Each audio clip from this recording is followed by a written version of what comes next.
Okay, welcome everyone. Another episode of Drink While You Think. Thanks for tuning back in. I'm your host, Kenji, the guy down there in the red. You know him, he's I'm Matthew. Matthew. And super pumped, stoked that we've got our buddy Trey joining us, who actually is going to be one of our newest team members joining Acuity. I know, in advance of joining. He's September 8th, right? Yeah, September 8th. That's Yeah. the day. So welcome, Trey. Super excited. I mean, excited to have you here on Drink While You Think, but I honestly way more excited to have you as part of Acuity. So give us a rundown of what you've been doing, what you've been up to, also what you're drinking. Absolutely. So so first of all, I'm just excited to be on Drink While You Think. I think this is the greatest moment of my whole life. But yeah, so I've been actually at ScaleFactor for the last year and a half, and you know, as some of you might have read, you know, it just didn't work out on that end, and I really wanted to keep the mission going of helping small businesses with their accounting needs, and I ran into Acuity, and it just kind of worked out. So customer success has been my life for the past 2 years, I think. So Awesome. pretty excited to be joining the team. And so what I'm drinking here is, you guys, I've been watching a couple of the Drink While You Thinks, and you guys have got me on this Pilsner kick now. So it is Austin Beerworks, which I think Kenji is one I am too. Yep. But it's the Pearl Snap Pills, but it's one of the better pills here in Austin. Nice. Very nice. Matthew, what do you got today? I got the Penthouse. Trey was cool enough to send a bunch of Austin beers to us, the Counting Stars. So I'm very excited. And that is what's called a hazy IPA, Matthew. A hazy IPA. If Matthew was using a glass, we'd show you what it looks like. It's like it almost looks to me like you're drinking like orange juice, right? I mean, it kind of has almost orange juice look to it. It's kind of a little bit throws you off if you can see it. So I'm having actually same brewery that Trey is having. Again, Austin Beerworks. This is their super awesome Helles lager. So again, a German lager outside of Munich. Helles is I'm a huge fan of Helles as a style. So pumped for this. Matthew, this will be one that you've got too that you'll like. But what's really cool, Trey sent us these beers in advance. Like he sent us a batch of beer, mailed them out from Austin. So it's super cool. Cheers, gentlemen. Cheers, everybody. Yeah. Cheers. Oh, that's tasty. That is tasty. I'm a sucker for a good, just light, easy drinking beer in the summer. So that's a good one when I'm drinking. But Matthew, that Penthouse Pizza, I mean, they are probably doing. You may or may not like that hazy, but they are doing the best hazies here in Austin. They're really good. It's nice. I like the finish. It kind of has a grapefruity kind of finish for me. So that's cool. It's excellent. Like that's I had it early. I couldn't wait all the way till this Friday, so I cracked that one open early and enjoyed it thoroughly. But I'm with you. I'm much more disciplined than Kenji about waiting. So I'm not. I am not. If there's good beer around, it's going to be tough to drink. All right. So Trey, you mentioned you've been in customer success for 2 years. We do get a lot of accounting folks who watch this, and I'm guessing there may be a lot of them who are like, does that mean like support, or what does that mean, customer success? How do you think about customer success? What were you doing kind of at ScaleFactor, or maybe even before when you were still doing customer success? How do you think about or describe to people what customer success is? Yeah, absolutely. Actually, before I start, I kind of wanted to kind of tie up some loose ends on the last Drink While You Think. Oh yeah, please. So it was Chris May was your guest, and another famous May is Brian May, the Queen guitarist. Yeah, that's right. That's right. So you are watching these. Yeah, we said Theresa May was famous. Brian May, that's right. He was the lead guitarist for Queen. I should know that because my brother is Brian May. He always says that. My brother is in Austin too. So. Nice. And not in Queen. Not in Queen. Yeah, so I just wanted to clarify that. But kind of getting back to customer success. So it's funny, right? It's kind of that buzzword these days, or buzz phrase, is customer success. So what does that mean? What do you do? So it can mean different things for different people, but I think in my experience, especially with ScaleFactor, it's value, right? So these businesses are coming to not only Acuity and ScaleFactor to get their accounting needs taken care of, but are they getting the most value from that product, and could they benefit from another product? I think for us at ScaleFactor, it meant communication too. So there has to be a high level of communication so that they are getting value from their products. And just because you're a services company doesn't mean that you shouldn't get great customer success, just like any other tech company. But, right. When I think about it, it's value, like I said, loyalty, communication, just things like that, to where at the end of the day, these clients are getting the best experience they possibly can. So that's kind of how I view it. I'll pose to Matthew. So we've always worked with a lot of tech companies and startups. This is probably, I'm guessing, Matthew, your first exposure to customer success. I guess maybe talk about like why we theorized that it was also applicable in an accounting firm environment. Well, I mean, the crazy thing about accountants is we're very compliant. So when a customer asks us to do something, a client asks us to do something, we go and do it. And I think for me, the customer success lens has to be first, before you do it, think about if that's the right thing for the client, right? And then have a discussion with the client about that and do that. So one of the things about customer success I always thought was necessary is, was kind of being that lens and having that communication mechanism, because accountants just suck at it generally. So like they suck at like telling people what they need. They suck at like asking people to do more because they're worried people are thinking you're trying to upsell them versus try to help them. Like they get in their own way so much that I think that's the best way customer success, like in my head, kind of works, is like at an optimum level is like getting the accountants out of their own way to be able to really help the client.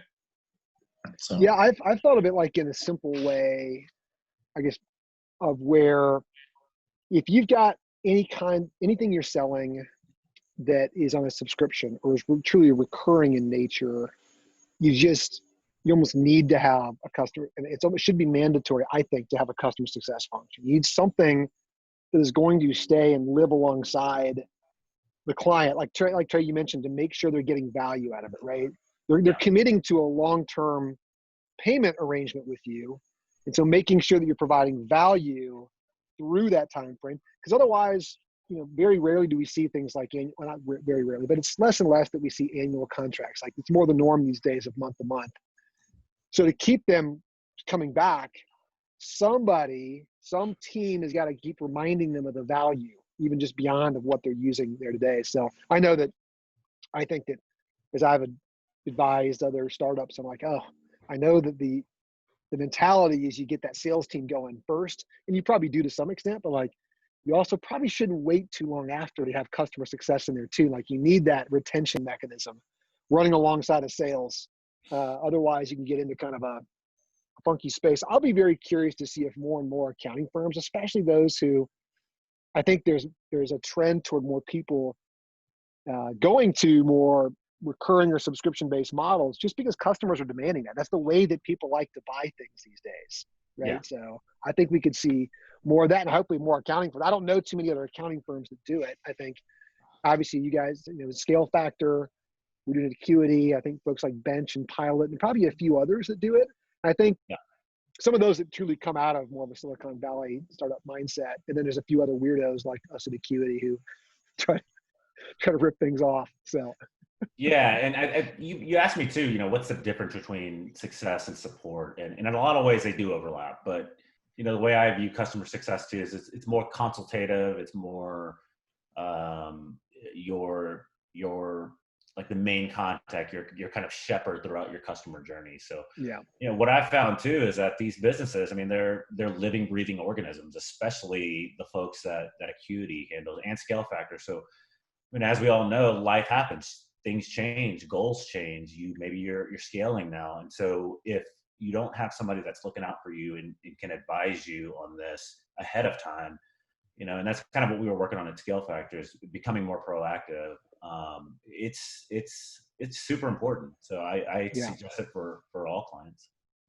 Yeah, I think it's and for accountants in particular, because typically in most cases, the accountants are doing the work, they're providing the service themselves. And so I think sometimes the rationale and thought is, well, I'm also doing customer success work, which in some case they do, right? There's a human element. They can play that role a bit more.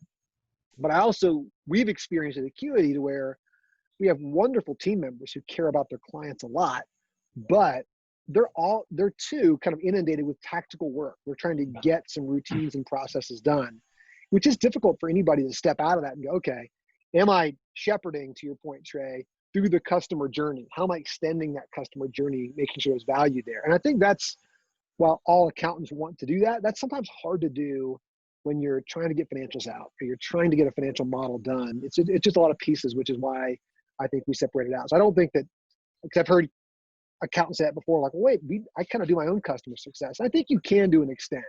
Yeah. But at scale, I think the better approach is doing it with a dedicated team. So it's going to be exciting to get you in with your experience from ScaleFactor. I know you've had some previous to ScaleFactor too with customer success, and help us kind of push that forward, which is going to be cool. Yeah, I'm pretty excited. I think you mentioned upselling too, and that gets kind of a bad connotation sometimes as well. But if you're growing, you need other products, right? And so that's how I frame it, and it's a good thing if we're trying to offer you something that we feel that you could benefit from. The investment that you're going to make will benefit you in the long run. So I think that's super important as well. And that happens. Matthew loves to talk about when we've had clients who've moved faster than we have, and like when we've failed to kind of recognize that. But my mantra in the sales team is don't sell stuff, just help people. All you have to do is just help people and then figure out what the right thing to do to help them is. It's like, if you sell stuff, that creates a terrible job. Like, you're going to be miserable in customer success because we sold them something. You sold them a bill of goods or whatever. But if you just help them, like you figure out what they need and you help them, that's what a function should look like. And then customer success kind of is the extension of sales over time, right? To make sure you right size up or down, right? Forget upsell, like just right size the group, like, because you can have contraction, you can have expansion, you can have everything. You got to be proactive in all those circumstances. So if you overdo one, obviously that I think people tend to overdo the upsell part of that, overlook the downsell or the contraction part of that, but it's just as important. Yeah, we have one of our clients who is currently on the cover of Forbes right now as basically the fastest growing. Is it Forbes, Matthew, or is it it was the Inc. 5000. They were the number one Inc. 5000 company. It was crazy, right? So I think I'm on the cover of everything now. So congrats, OneTrust. Yeah, good job, OneTrust and Kabir and the guys over there. But also, like, that's a great example where I know that we probably haven't been able to keep pace. That's a pace and growth that's unbelievable.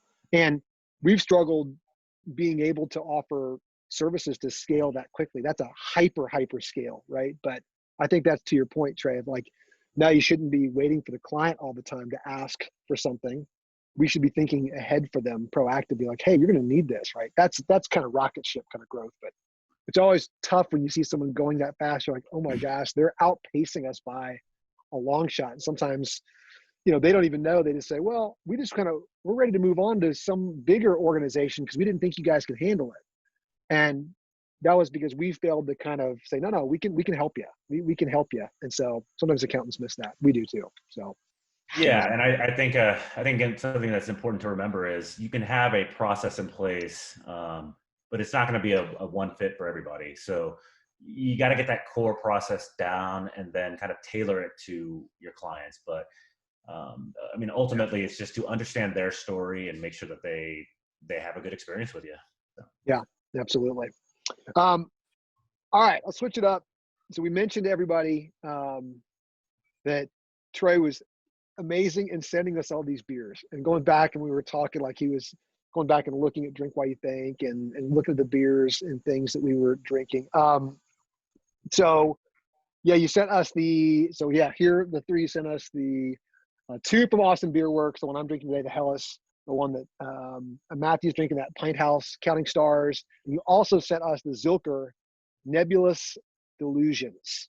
Yeah. Sounds like craft beer in Austin is just going nuts. I mean, it has been for a while, but it's maybe not as much during COVID. But were you, prior to being in Austin, were you always kind of a beer guy, or did this develop while you were in Austin? Yeah, I mean, I spent some time in Dallas, and I think the Dallas Fort Worth area has a pretty good scene. So it kind of started there, but I mean, Austin's just blown up. I mean, there's breweries everywhere. So Everywhere. And are you? So we talked about the hazy IPA, like the Matthew's drinking.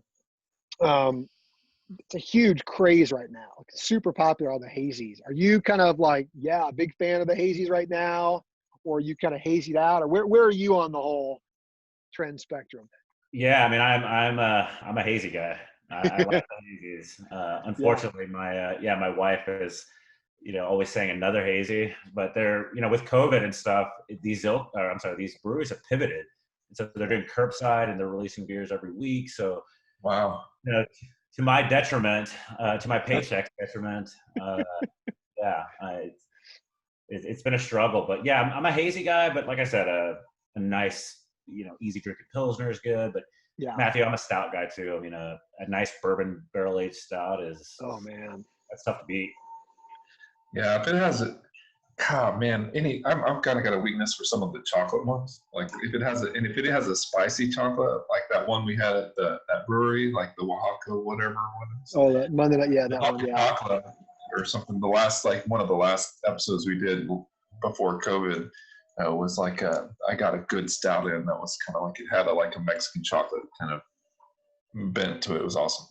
Yeah, that is wheelhouse Matthew right there. In fact, I'll tell you that, since I've been brewing, I've been trying to collect some recipes, and I do have, I mean, that's like some advanced stuff right there, but like I have found a recipe that I think is close to that one, that once I get my brewing game on a little bit more, I'll attempt something in that porter stouts, chocolate kind of spiced up a bit. But right now, I'm still doing some very basic stuff at this point.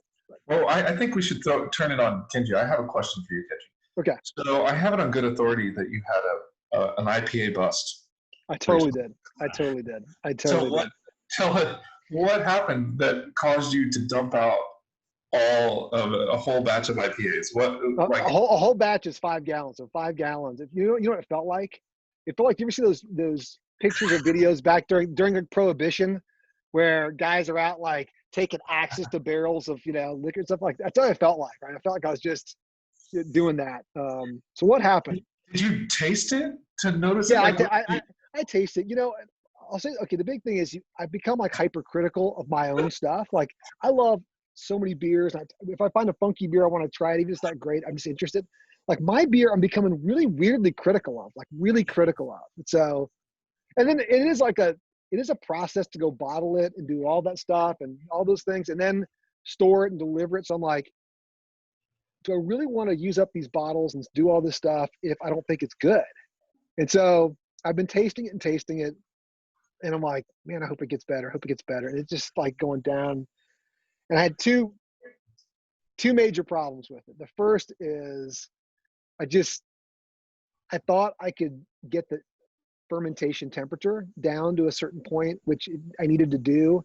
I missed it by a mile. Like I could not get the temperature right for a number of reasons. And so it fermented at a much higher temperature, which has a pretty drastic effect on the taste of the beer. So there was one. And then two, I was doing something to bring the temperature down way low, and I ended up accidentally exposing it to a bunch of oxygen and like some other stuff. And I'm like, this is just not going to go well. So this morning I got up and I was like, I just dumped it out in the bathtub. So there's 5 gallons of a West Coast. I was trying to go for a West Coast IPA that I had to dump. Oh, man. That's kind of a bummer, but I'm going to brew tomorrow it's called a Marzen, which is actually kind of close to Helles as the German. It's kind of it's a little more amber. It's more of the Oktoberfest. So I'm going to try to get an Oktoberfest done. But yeah, I shed a little tear this morning, poured out, That's rough. 5 gallons of beer. So I've got 2 proposals here. Number 1, Acuity Con post-COVID, Austin. I'm gonna throw it out there. Love it. And we'll do some brewery hopping. I'm actually pretty good friends with the guys at Zilker, and so they'll give you that behind the scenes kind of. That would be cool. That'd be very, very cool. 2021, bring Acuity, come back and bring it to Austin, huh? Yes, I love it. And then what was my second proposal? Maybe just some Kenji beer, but I know what I was going to mention. So Kenji, I think I told you that I had been to some breweries out in Atlanta, right? Yeah. So I went to Orpheus, but then I remembered it now, that Porter Bar. Oh, Porter. Yeah. Porter's that was great. solid. Yeah. That's right down the street. That's walking distance from Matthew's house. Nice. Which, yeah, I would be twice my size if I lived as close as Matthew did to the Porter. He's also got that one, and the one you like too, Matthew, over there. What's the one you go to?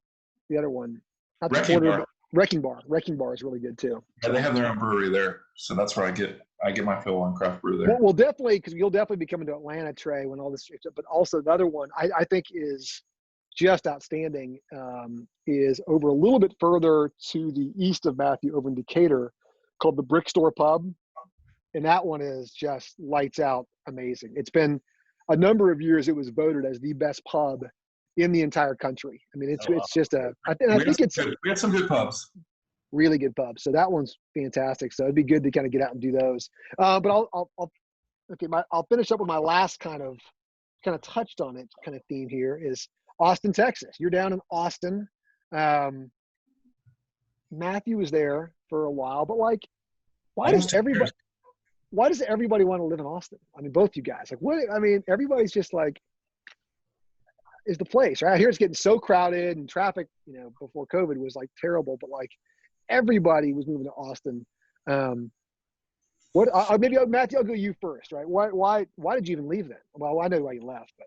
Well, I left for a woman. I'm not stupid. I outkicked my coverage. She moved. I had to move. So she told me I could come if I wanted. She was taking the kids though. So she let me come. So that's the only reason we left. But longtime Texan. Austin was my favorite.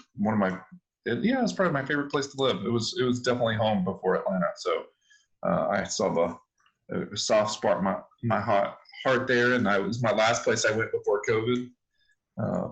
But you can't beat the food, you can't beat the feeling, you can't beat the culture, just like keep Austin weird, man. That's why I live in Little 5 Points. So Matthew, if you didn't have to live here in Atlanta and you had to choose between Austin or Atlanta, which would you choose? If you didn't have to choose, I mean, if there was no reason, like, would you? Oh, that's just like a hypothetical. I think I would definitely chosen Austin. Yeah. Nice. So, but right now I'm choosing the beach if we're gonna be COVID, like quarantine. Like screw Austin and Atlanta. I'm going somewhere with the beach, somewhere with water. Maybe I can go to Austin and live on one of the lakes. So yeah, that's true. How long have you been in Austin, Trey? Oof, I think actually I just thought about this. It's got to be 10 years now that I've been back. Okay. But I actually went to the school here, Hookham, baby. Oh. So went to school here, and then I think the reason people like it, like Matthew said, it's like an intriguing little town, right? It's people are kind of weird here, and just there's a bunch of natural springs, and it's really outdoorsy. The barbecue is amazing, so I know there's a big barbecue scene in Atlanta as well, but the food's great, the scenery, and it's kind of like this little island in Texas. Yeah. It definitely seems different than the rest of Texas, for sure. Right. For sure. But, I love it. I'm not going anywhere. And I left for a little bit after school and did some traveling, did the backpacking in Europe deal. I was actually a ski bum, too, for a little bit. Oh, were you really? Yeah. I was now you're speaking Kenji's language. Yeah. I've tried to become a ski bum. I'm going to take a few more shots at it at some point in my life, too. So yeah. I was a ski bum in Park City, Utah. My claim to fame is I'm going to age myself here, but fitting the skis for the mom from Home Improvement. No way. Yeah, that's awesome. Stage yourself with you. You're in there working, ski bumming, working in ski shops. Probably had a pass and all that. And, oh yeah, like our breaks were doing a run. Last, were you on Parks? Is that where you skied mostly, or when you're out there? Where'd you ski when you were in Park City mostly? So I was a ski bum, and I worked at Deer Valley. Okay. Oh wow. Yeah. That's the fancy Deer Valley. Woo. Yeah, it was nice. But, I miss it. I wouldn't say I'm an expert skier, but I got pretty good, just skiing all day. You get good out there. Alta, it's been years, but Alta and Snowbird, I think, are awesome out there. I used to love kind of getting over there. It's been a while. You touched on a second ago. You mentioned about barbecue. I had a question about this. And yes, I'll tell you, Trey, we love barbecue here in Atlanta, but I actually think I'm actually kind of disappointed in the Atlanta barbecue scene. Like we just don't, it's not even close to what you guys have in Austin or actually many other places. I think ours could be a lot better. There's some good ones here, Yeah. but like we should have a lot of good ones really, I think. But, so in your opinion, is Franklin's the best barbecue in Austin, or is that just kind of like overhype? Are there other spots that you guys think are actually better than Franklin's? That is a very controversial question there. It's good, yes, and it's probably maybe top 2, but I am going to hype up Valentina's. Okay. So they do really, really good barbecue, but it's got like a Mexican food twist on it, if that makes sense. Oh, wow. And it is unbelievable. So I vote Valentina's. I mean, Franklin's, you can't go wrong. Yeah. Valentino's. Matthew, do you know Valentino's? Have you done Valentino's or Franklin's? But yeah, I know Franklin's, but and I know that we've converted you to brisket. Well, we've tried to convert you from brisket to Yeah, I've kind of gone. Yeah, like Kenji. We've gotten Kenji, since I've known him, to start like referring to barbecue as brisket versus pork sometimes. Well, no, that part's not true. But usually people who are so diehard one way or the other, and I went to school in the Carolinas, which was huge pork, and there was some amazing pork barbecue. But I actually like doing brisket because technically it's much more challenging than doing pork. Pork's actually really easy to do. Brisket's really challenging to do. But I love both of them. But yeah, so yeah, okay. I mean, so I actually been wanting to get into this. So I just bought a Big Green Egg, and so I want to. Mine's sitting right over there. Here we go. I want to really master the art of smoking a brisket. It's very dad of me, but I want to. Yeah, you'll laugh at this, Trey. So, I've become more like my kids who they don't watch TV, they watch YouTube, right? And I've kind of become more like that where I just watch YouTube. And so, now that we can stream it to our TVs and such, we were pulling something up the other day, and it was under my account on the TV. I can't remember what we were going to watch. And so it pulls up like my profile and shows all the themes of things I've been watching. And it's all beer brewing, barbecue. There's like some live music stuff that I like watching and listening to there. And my kids just start busting out laughing. They're like, this is the most, look at the whole screen. And my kids are teenagers. They're like, this is the most dad like YouTube channel I've ever seen. Like, you just need something in there about like mowing the lawn or yard work or something like that. But it was like, yeah, it was those things. They would just laugh at me because those were all my streams on YouTube. We're watching people barbecue and brew. And, but yeah, well, we used to do a summer family cookout at my house. We come out actually right where I'm sitting out in the backyard, and we'd have a bunch of the kids over. And so myself and then our head of our CFO team, Graham, both have Big Green Eggs, and we just do a bunch of brisket, actually mostly pork and then a bunch of brisket. And we do them, he'd do them at his place and bring them all over. So yeah, we're big fans. And Graham has got some great skills on the Big Green Egg. So yeah, I'm some secrets and recipes. Yeah. Yeah, sure. Graham will be the lifeline on the Big Green Egg for you if you want. So like you make sure you add Graham on. Yeah, when you get your Slack account, like make sure you ping Graham on that. Yeah. Bourbon and Big Green Egg. Bourbon and Big Green Egg. Graham's got it covered. Graham's 2 strengths, like biggest 2 strengths. I mean, beyond being good, yeah, CFO. Correct me if I'm wrong, but I hear the secret is there's a fan you can put like at the bottom of the Green Egg, and it automatically controls the temperature for you. So because it's all about temperature control, right? All about that, yeah. Yeah, I have a couple buddies who have those. I have not gone that way. It is one of those things where it probably takes a little bit of time, but once you get used to it, you'll be surprised how quickly you can I want to get it to 285 and hold it there for like 8 hours, right? You'll be surprised how you can do it. I mean, that definitely helps when you use those fans that can kind of regulate the airflow to kind of change the temperature, but they're pretty good without needing that as well. So I'd say try it without, and if it just becomes like too much of a pain in the butt, then yeah, try one of those fans too. But you'll get the hang of it. You'll definitely get it. It's a great dad thing to do. Like it's awesome. Yeah, Kenji's all about the big green egg, and I'm all about sous vide. Like so like if you're getting into sous vide, let me know because I'll give you the whole rundown. So one last thing. Okay, last thing that we'll rate our beers here, but we're still in the same vein of things. I asked about the best barbecue, and I have one other food item to ask about in Austin that I need to know what is the best of, and who makes the best breakfast tacos in Austin? I knew that was coming. You had to. You had to know. You had to know. So actually, Matthew, why don't you go first on this one? What? I'm dated. I can't do that. But what was your favorite when you were there? Oh, I don't even. I just went to places. Everybody had breakfast tacos. We love them. I don't know why breakfast tacos aren't a thing everywhere. It just doesn't make sense to me that they're everywhere. I'm going to let Trey take this one because he has the most recent knowledge. I don't want to be misleading. So again, a very polarizing question. I mean, you can get into fights with that kind of question. But yeah, I mean, I hate to sound like I'm, sucking up, but Valentina's has this taco called the Real Deal Holyfield, and it's literally a breakfast taco with a big slab of brisket right in the middle of it. Oh. It's unbelievable. It's unbelievable. But other than that, Pueblo Viejo right down the street from me, they're solid. There's a couple. So, and then of course Torchy's is pretty good. So.